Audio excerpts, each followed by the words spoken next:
Hi, this is Catherine. This is Taking Tea with Catherine. Today I'm drinking one of my favorites from Hardy & Sons Victorian London Fog. London Fog has been around for some time, but it's not really a British invention, unless you count British Columbia, because apparently someone came up with it as a kind of a latte to drink instead of coffee, somebody pregnant in Vancouver, in Canada. So hey, wherever it comes from, that's fine. I still think it's fantastic, and more on this mug later. So I thought I'd do this video talking a little bit about my personal reading history, because, well, mainly because it's about 20 years since all these events transpired, I guess, and also because the subject seems to work well with both Booktober and Nonfiction November, which were kind of like, you know, in the middle of October, so seems to fit. So if you guys have been watching this channel at all, you know that I've been a reader pretty much my whole life, and I love to read, and I don't think I'll ever not love reading. But there was a time in my early 20s where I wasn't as much of a reader. Sorry about my cat in the background once again. We're taking care of that very soon. I always had a book, probably, that I was reading, but I think I was reading more periodicals at the time. Nothing wrong with that, but, you know, I was very focused on, like, fashion and stuff like that, and travel. So some of the time I was a travel agent, too, so, you know, it was a bit of a distraction from reading novels, but hey.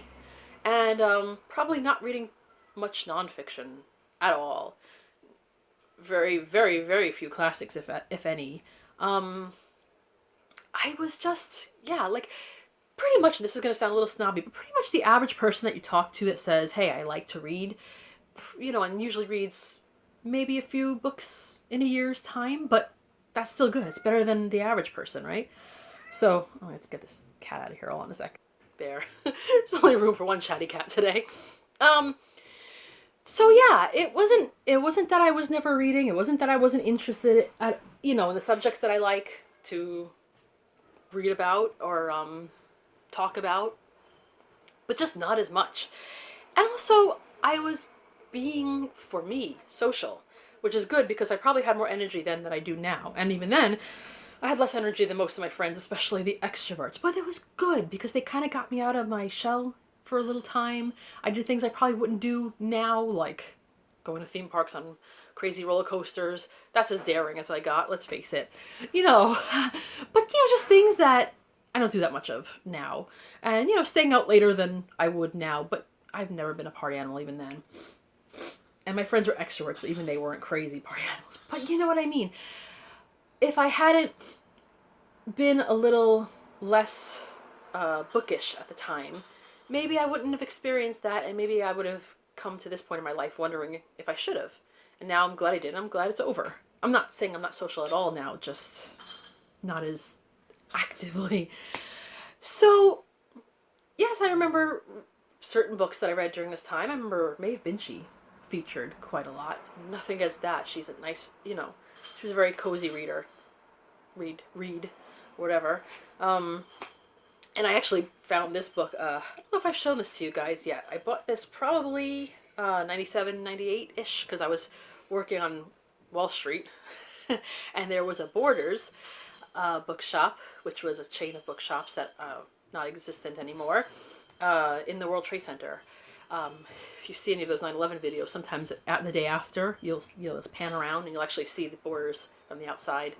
But I used to walk over there sometimes, and I would look at books. They had music and movies too, so I would also look there.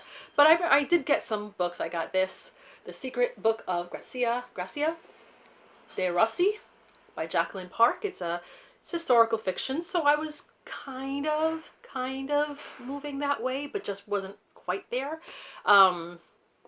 This, I think, takes place in Renaissance Italy. I remember it being an enjoyable book. I might want to read it one day. Anyway, but that was just my life. And then eventually I stopped working there. I was between jobs, and I got a job in the garment district. And I was still mostly happy that I was just near a lot of shops, did a lot of shopping and junk like that. I had a job that was paying, you know, regular full-time pay. So, I wasn't living it up, but at least now I could afford normal things in life, not to mention another trip to London because that never ends, you know? So I would say in the autumn of 2000, fresh out of another trip to London with my sister, this time, younger sister, who was her first trip, had a great time. We also went to Paris, you know, went to the Paris Opera House to, because I love the Phantom of the Opera, so lovely time. Came home, was missing London as I always do when I come home, and I looked over at one of my coworkers' desks, and she had a stack of books, and just your typical books. And I knew her to not. She was quite thrifty, and I'm not knocking that. That's a good thing. Actually liked the way she used to order a lot of supplies, maybe more than we needed, because if you order a certain amount, you get cookies in a tin, and that was like her way of, I don't know, getting free cookies for everybody. So she had those thrifty ways. So I knew she probably wasn't someone who bought a lot of books at bookshops. And I asked her, and yeah, no, she went to the public library for her books, and the public library was like around the corner from my office, and it was the Mid-Manhattan Library, which is one of the biggest ones, which was not far from the main, the main library that everybody knows about from Manhattan with the lions.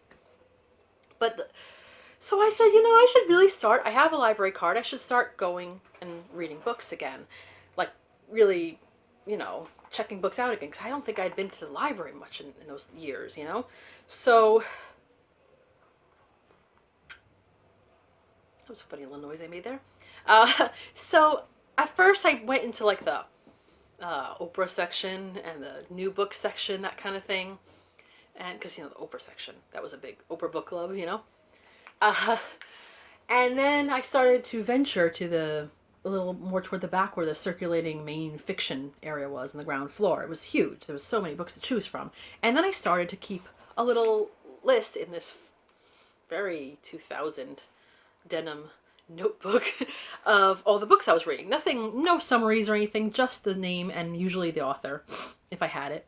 And so for a few books, you could see that I was reading, like a book by Wally Lamb. I read a couple of Jane Austen sequels, that kind of thing. Bridget Jones' Diary, technically Jane Austen-y. And then one day I was browsing those shelves, and I found a title called The Captive of Kensington Palace by Jean Plady. And that name stuck out to me because Kensington Palace was one of the very first places I ever visited, well, the outside of, when my very first trip to London. And I've continued to enjoy the area of Kensington anyway, so anything with Kensington always stuck out to me. So I glanced at it, I read the description or whatever, and it was about the upbringing of Queen Victoria. And I don't know if you've seen the Jenna Coleman version of Victoria, but they get into that a little bit. There's another one about Victoria's early years, a few years back. But I checked it out and I was reading it, and I was like, I never knew anything about Queen Victoria beyond there was a movie that came out about her friendship with John Brown, I think his name was, the Scottish gentleman that when she was a widow. But other than that, I really didn't know much about Victoria beyond, that I had Victoria magazine. And so suddenly I really wanted to know more. So this book just went from her childhood to when she became queen, I think. So there was plenty to go. And I mean, I was hooked already.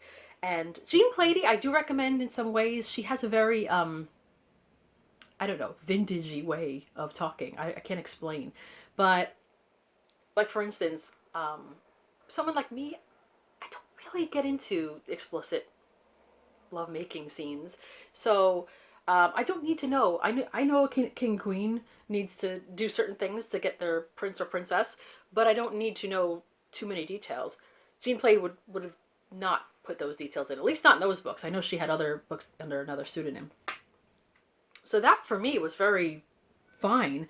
And then I'm looking at this list because I'm, very soon after I I read a book called Victoria Victorious by Jean Plady, which was Queen Victoria's entire life with, after she became queen, her relationship with Lord Melbourne, her marriage to Albert,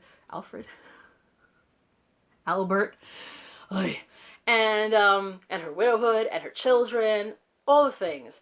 And so it was really cool to know all these things about her. Now I want to know everything. In fact, I found a book by one of her prime ministers, and that was Benjamin. Please let me know I'm getting this right. Benjamin Disraeli by he wrote a book called Sybil, which I read back then. I have another of his books that I still have to read, and I loved it. And then I just kept reading. I mean, I'm looking at this list. I'm not going to show it to you because it's just bad handwriting, badly written. But from there.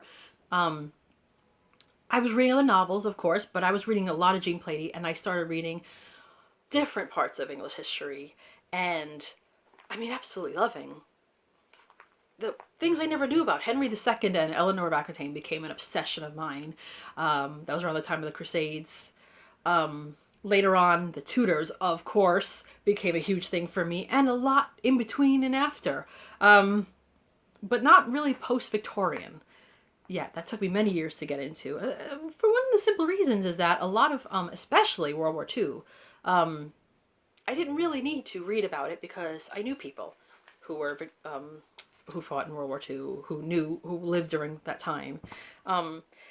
It's kind of like, I hate to say this, but it's kind of like now people in their 20s talking to someone who is a Vietnam veteran. It's almost the same difference. So, and then this kind of reading, mostly Jean Plady still, but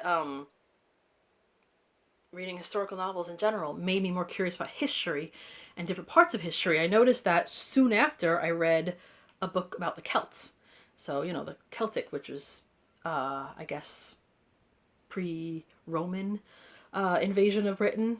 And I mean, there are still many people descended from the Celts now. I might be as well. I don't know. I have a feeling if I was going to do my ancestry, which I'm not at this time, I'd probably have, on my father's side, I'd have some Celtic, I'd have some Norman maybe, I'd have some Saxon, and some, the Viking, Scandinavian.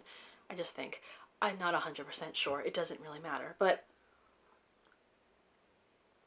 anyway, so this was my thing. At the time, I wasn't really going to bookshops much. I was going to Barnes & Noble when I could, but I wasn't buying a lot of books. That was fine. That library had everything. And I kept going, keeping records of what I was reading.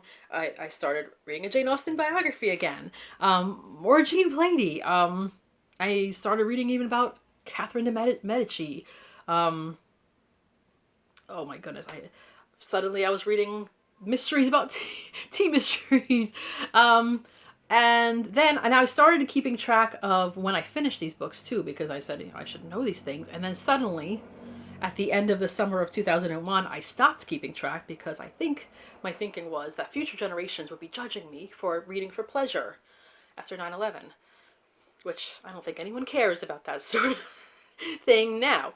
But yeah, so it was, okay, so maybe you're thinking, okay, you're not talking a lot about Queen Victoria here, but I think it was more that my curiosity about Queen Victoria and the Victorian era, which did lead to me reading a Victorian classic, and as time went on, if you were to get into 2002, 2003, I would start reading some Victorian classics. I never got to the point that I did maybe around 2008 to onward, where I went crazy with the Dickens and the Trollope and the Gaskells and Bronte, I guess, etc. So,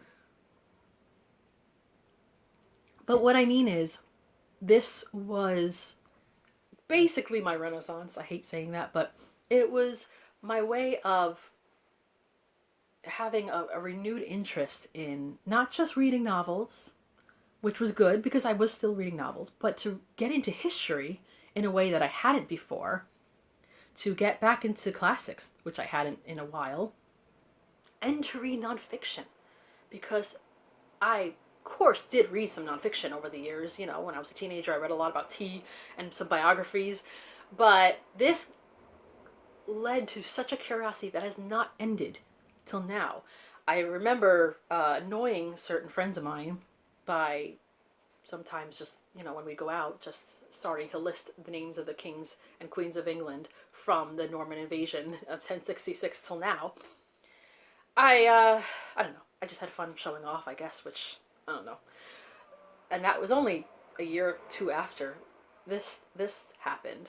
But, so what is my point? What does this have to do with you guys? Well, I mean, I'm thinking that a lot of people who watch my channel are already voracious readers, who are already reading a lot of books of every different kind. But in case you are maybe in a bit of a rut or only read maybe one kind of book, maybe started Victober and wasn't sure this was their thing, I would say, if possible, I know right now is a weird time.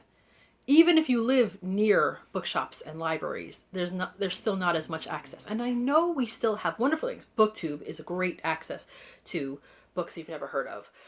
General searches on the internet will glean some wonderful things. Even Amazon, for goodness sakes, will sometimes have suggestions that work. Articles, etc. Word of mouth. But if you get this chance, ever, if you're in a library or a bookshop, the word serendipity sometimes comes to mind in this situation, but really it's discovery that you may not have realized was a thing. A type of book that you never thought to read, but maybe just go to a different section, to a different area that has a different genre or a different time period that you hadn't found yourself really being interested in. And explore titles, read the blurbs, read things, and try something new. Like I said, I was never not a reader. I was never completely uninterested in history, never completely, but so there may have been something latent that had to be reawakened or whatever. That sounds dramatic. But, you gotta do, you will be surprised. Even now I do that sometimes because, like, for instance, nature writing, which I love, and I have liked it for years. Like, I've read books about cats and dogs and ducks and whatnot for many years, but only when I started really spending time in bookshops near the nature writing areas that I didn't spend as much time in. And by the way, they're usually less crowded than fiction and other non-fictions. Did I actually realize what was out there? And I was so amazed, and I so love it. And if, say, you think you might like history but you're not sure, if you're going to a bookshop or a library, go to the history section. Just look at titles. Find a book maybe that's not that big. Or, or if you're trying to get into classics, try to find something that maybe isn't overwhelming. And just start. It's a great experience. So anyway, I thought, I don't know, you may have been interested in this story. The story of this mug, which is about, I guess, close to 20 years old, is that I happened to buy it in a store. I think it was like a Hallmark store, a block or so down from that library. That's it. It was near that job. And I went in there and they had this mug and I thought, it's so cute. And that building is completely different now. I think that was the building where this poor woman went to catch an elevator and got decapitated or some horrible story like that. Oh gosh. Elevators are scary. But anyway, but I really do like this mug, and I've had it about that long, so I thought it coincided with the time. So I kind of would like to know more about you guys. I almost thought about making a tag out of this, but then I thought, nah, it's too about me. But I can also ask you, did you guys ever have like a slump, or did you ever maybe find yourself getting into a subject that you never had been interested in before? Maybe you only liked a certain kind of book and now you really like this because you discovered it. So let me know either in the comments below, or if you are a booktuber and you make videos and would like to make a response video to this, your personal history with either Victorian times, your personal history with nonfiction, your personal history with history, your personal history with classics, whatever. Then please feel free to make the video and let me know that you made the video in case I miss it in my feed. So this is Catherine at Taking Tea with Catherine. Have a lovely tea and book and memory-filled day.